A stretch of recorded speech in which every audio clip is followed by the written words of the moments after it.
press. I'm very happy that you're giving me this attention and this information attention because it needs to get out to the world.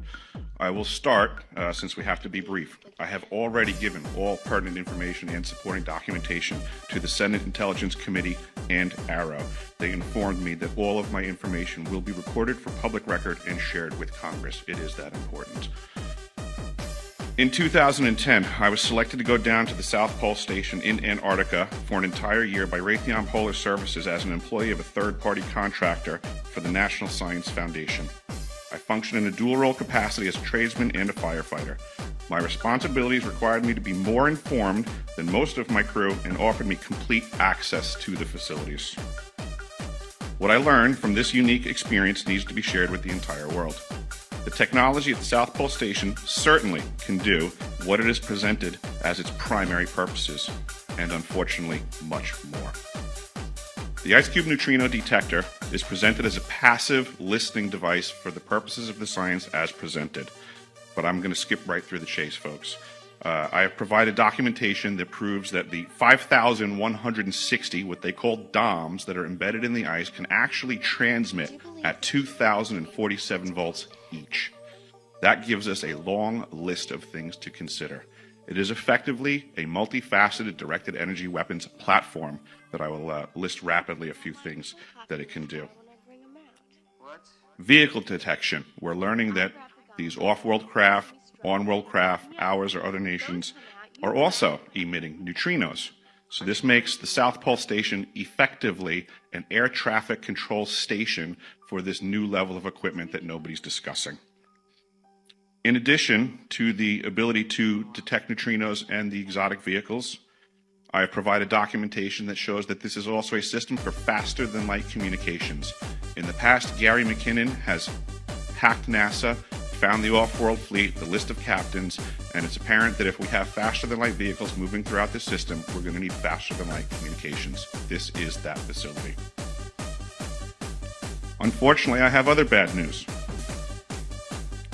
The season that I was there, 2010 to 2011, we converted from construction to operations and maintenance in both the elevated station and the detector array.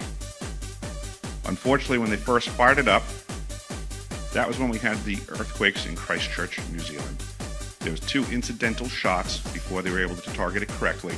This is an earthquake generating device as well. This is the weapons of war that we have to deal with now and what Raytheon's hiding.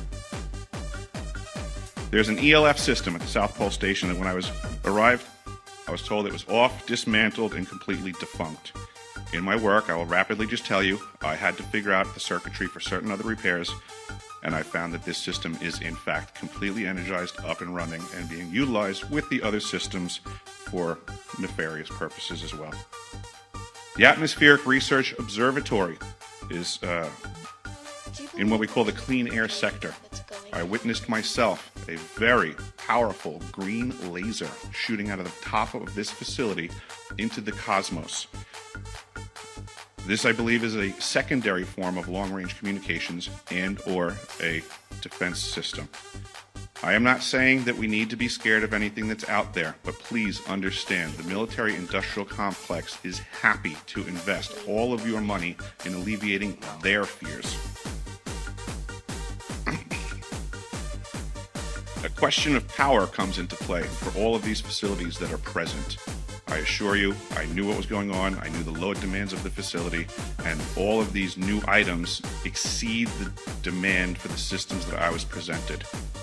I am doing due diligence and research. I believe there is either a secondary power supply there that is either nuclear, that was there prior to the start of the Antarctic Treaty, which prohibits such things, and or that there is some sort of exotic power supply system there that just is not in the verbiage of the treaty, so it negates the responsibility to the parties involved.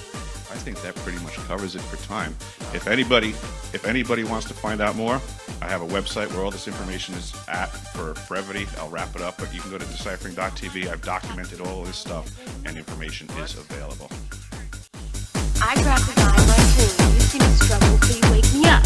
We both come out, you whack, and we got him. Are you crazy? Hit him with what?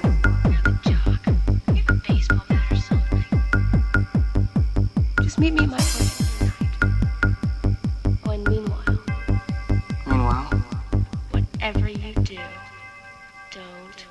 fall asleep.